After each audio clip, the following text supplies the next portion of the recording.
Hello my dear friends, you're in the middle of a summary channel, and this video we're going to discuss the most important events that took place during the previous 12 hours. We have a lot of very interesting updates, so let's start. And during the first parts of this video we will discuss the situation in Ukraine, and during the second part we will talk about the situation in the Middle East. So let's continue with Ukraine, where both the Russians and the Ukrainians continued attacking each other with significant number of drones. During the nights, the Russians used more than 400 drones to attack the territory of Ukraine, and the Ukrainians used more than 200 drones to attack the territory of the Russian Federation. So let's discuss everything in details, and first of all, let's start once again with numbers. According to the Minister of Defense of Ukraine, overnight the Russians used 443 drones to attack the territory of Ukraine, and that was obviously the biggest attack. That was the massive attack, but without missiles. So the Russians didn't use missiles to attack the territory of Ukraine, just drones. And the most important thing, that this is the second day in a row when the Russians attacked the territory of Ukraine with hundreds of drones. For example, yesterday, according to the Minister of Defense of Ukraine, the Russians used 273 drones. So there's very big numbers, as you can see. Usually the Russians used, when talking about January and February and probably the first parts of March, the Russians used around 100 drones a day. But somewhere starting the second part of March, the Russians increased the number of drones in their daily attacks, and they began using around 200 drones almost every single day to attack the territory of Ukraine. So we see that the Russians are intensifying their attacks because the spring and summer military campaigns, spring military campaign is going to answer its middle part these days, and the summer military campaign is also going to start very soon, so basically in 2 months. So the Russians used more than 400 drones to attack the territory of Ukraine, but as of the morning of the 29th of March of 2026, pro-Ukrainian sources haven't published anything where we could see the approximate routes of these drones. But we have lots of pictures, lots of different updates where we can see different times, different hours overnight, and possible and approximate positions of these drones overnight. So let's discuss this in details because this is a very interesting situation. So this is the first picture, and here we can see the beginning of the Russian massive attack. As you can see, a group of drones began moving from the Bryansk region along the border with the Republic of Belarus, where, according to media, the Russians have established equipment that allows them to control these drones. And we see that this first group of drones was heading towards the city of Kiev, the capital of Ukraine. On the second picture, we can see the concentration of drones over the city of Kiev and over the Kiev region. It seems that the Russians encircled the capital of Ukraine, trying to find positions of air defense forces or trying to find some important logistic hubs or something like this. And during the second and on the third picture, we see that drones over the city of Kiev and Kiev region disappeared. So either they attacked some object or they were destroyed by the Ukrainian, but they disappeared. So, and right after the first group of drones disappeared around the city of Kiev, the Russians launched the second wave of drones, and as you can see, that wave of drones was the biggest one. And the Russians launched the second wave of drones from the area of Belgorod or Kursk regions. This group was flying over the Sumy region, and this group of drone was heading in the direction of the central or the western parts of Ukraine. And here we can see the picture where this group of drones were discovered somewhere in the middle night. They were located in the central part of Ukraine, and from these moments the drones began moving further in the southwestern direction towards the city of Kryvyi Rog and the Odessa region. And in the last picture we can see that the drones were heading right exactly in this direction. So once again, the Russians used more than 400 drones, and during the night we received videos from different parts of Ukraine where we can see what exactly the Russians were attacking. So let's discuss this in details. The biggest number of explosions were recorded on the territory of the city of Odessa, and this video was published by pro-Ukrainian sources overnight. Here we can see the city of Odessa. Here we can see people that were making a video from their rooms, from their apartments, and we see lots of explosions through the entire city of Odessa. The Russians used dozens of drones to attack this territory. We have smoke, we have fire, we have everything, and we have lots of explosions. As of the morning of the 29th of March of 2026, logistics. We don't know for sure what exactly the Russians were attacking, but once again, I would like to remind you that Zelensky yesterday signed an agreement with the Persian Gulf states for import of fuel. So it seems that, and we understand that, the best way for Ukraine to get this fuel on Ukraine is through the Black Sea and through the state of Romania and through the Odessa region. So maybe the Russians were attacking logistics of this region with the purpose not to allow the Ukrainians to bring fuel to the line of combat contact, where the Russians are also intensifying their attacks as a part of the spring major offensive operation. Furthermore, several explosions were recorded on the territory of the city of Nikolaev. Here we can see explosions this video was made by pro-Ukrainian sources, probably by civilians from the city. As of the morning of the 29th of March, it's unknown what exactly the Russians were attacking, but probably the Russians were also attacking railway infrastructure and probably warehouses, ammo depots, and so on. And explosions were recorded on the territory of the city of Kryvyi Rog, and today we furthermore received videos of consequences of previous attacks that have been taking place since the beginning of month. And I would like to remind you that once again the Russians are tasked to destroy as many as possible locomotives in Ukraine, and here we can see the consequences of attacks that took place probably on the March 27th. One of the locomotives was destroyed, and this is a very important asset of Ukraine, and the number of these locomotives are numbered, and as we can see, the Russians are destroying them. Now let's discuss the Ukrainian attack. Pro-Ukrainian sources published the map. Here we can see the approximate routes of attacks. The sources reported that Ukrainians used around 150 drones overnight. The Minister of Defense of the Russian Federation partially confirmed this information, but the Russians emphasized that Ukrainians used 203 drones overnight to attack the territory of Russia. As of the videos and geolocations, we received some.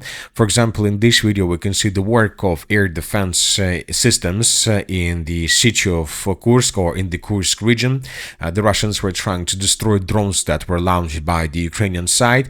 Here we can see the missiles or the explosions or a sound of a missile. The sources are saying that that was a ballistic missile launched by Ukrainians over the Bryansk region.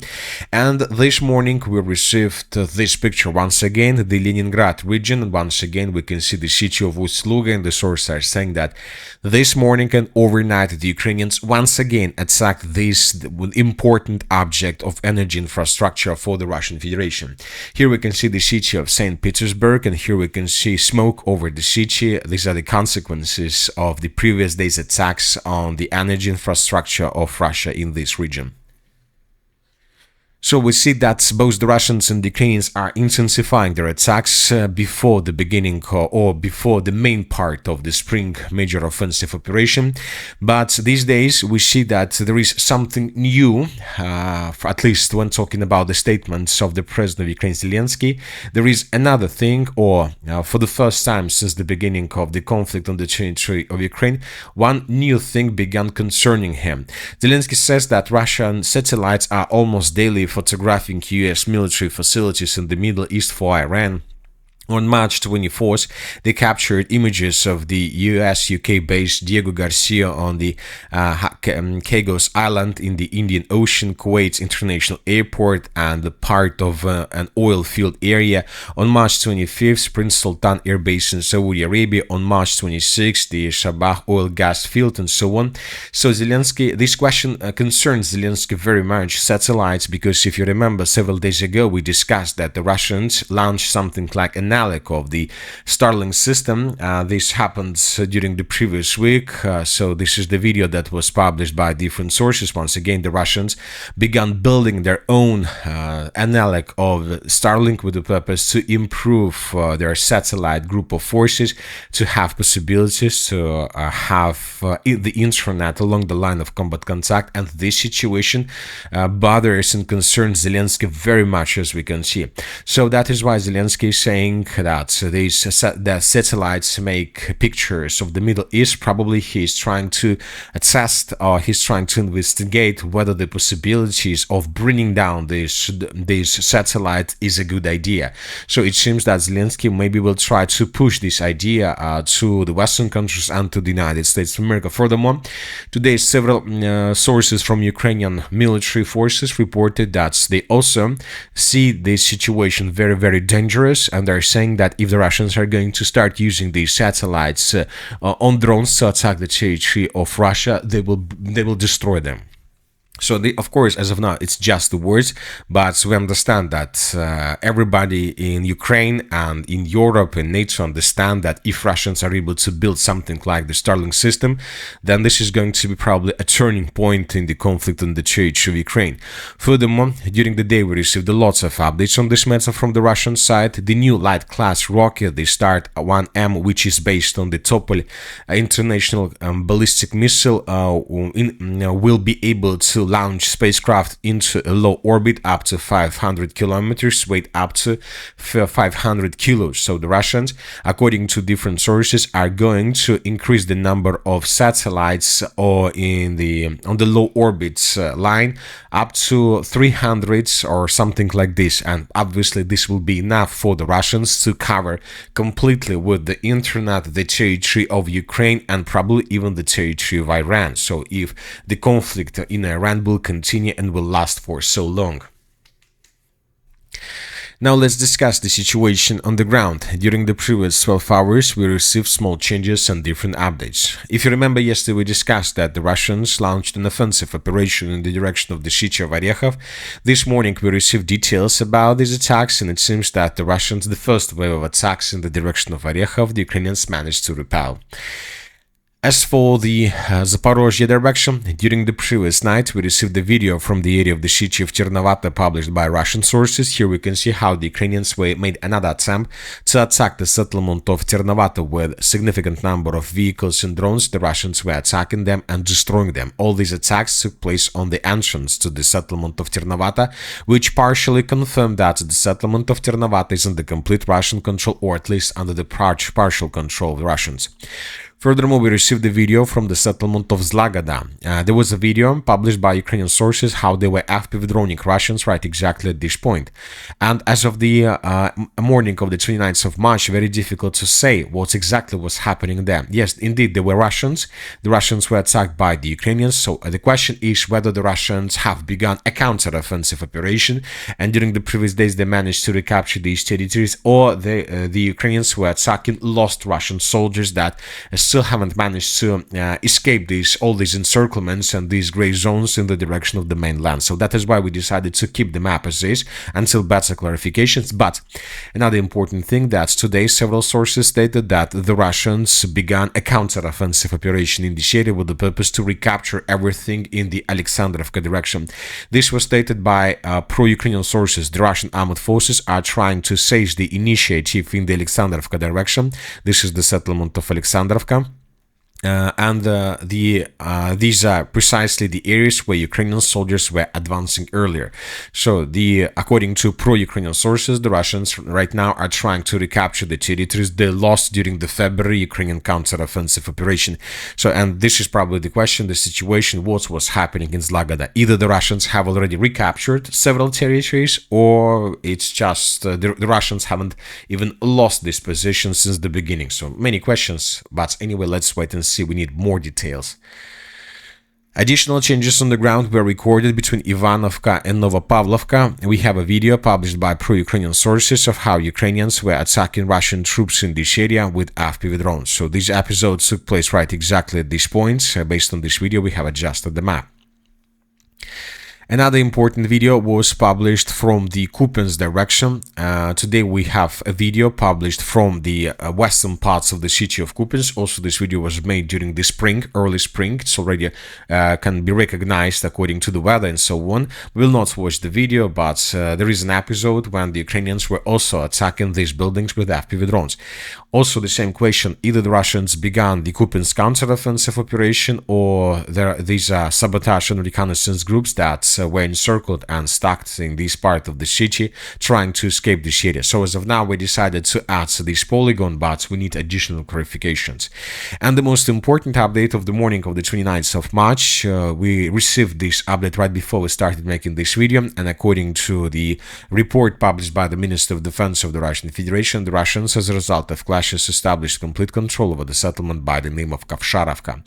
So probably, most likely before the next video, we will adjust the map and we will color the settlement of Kovsharovka under complete Russian control. Probably we'll do something like this. So this is the report that was published by the Minister of Defense of Russia. The settlement of Kovsharovka, this is the settlement to the south of the settlement of Kupiansk-Uzlovoy. And of course, if this information is correct, then telling the truth, we can say that the battle for the eastern bank of the river Oskol, or in the northern Kupiansk direction, has ended. We have covered most of the updates, most important updates of the Ukrainian conflict. Now let's discuss the situation in the Middle East. We have a lot of interesting updates as well.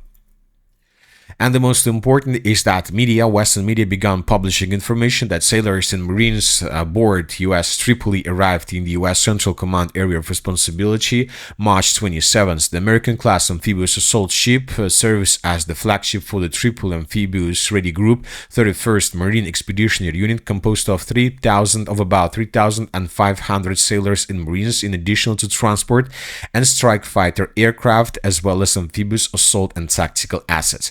So the United States of America has deployed their forces in this area, and they are ready for the ground operation. Furthermore, we received reports that CENTCOM claims that the U.S. may soon deploy more than 17,000 troops near the Iran's border. According to the Wall Street Journal, according to the newspaper, the Pentagon is considering the possibility of deploying an additional 10,000 troops in the additional to the 5,000 Marines and 2,000 paratroopers who have already been sent to the region. The publication notes that this is far from what is needed for full-scale invasion, but they will be able to seize strategically important territories on the mainland or capture an island. So everything is ready to start this operation. Another important thing, that updates about deployment of these groups in the Middle East came almost at the same time with reports that were published by the Iranians that they attacked the city of Dubai, and there were lots of explosions recorded on the territory of the settlement. And the sources are saying that the Iranian sources are saying that they attacked the temporary deployment points of US forces and Ukrainian forces as well, and this group of coalition suffered losses.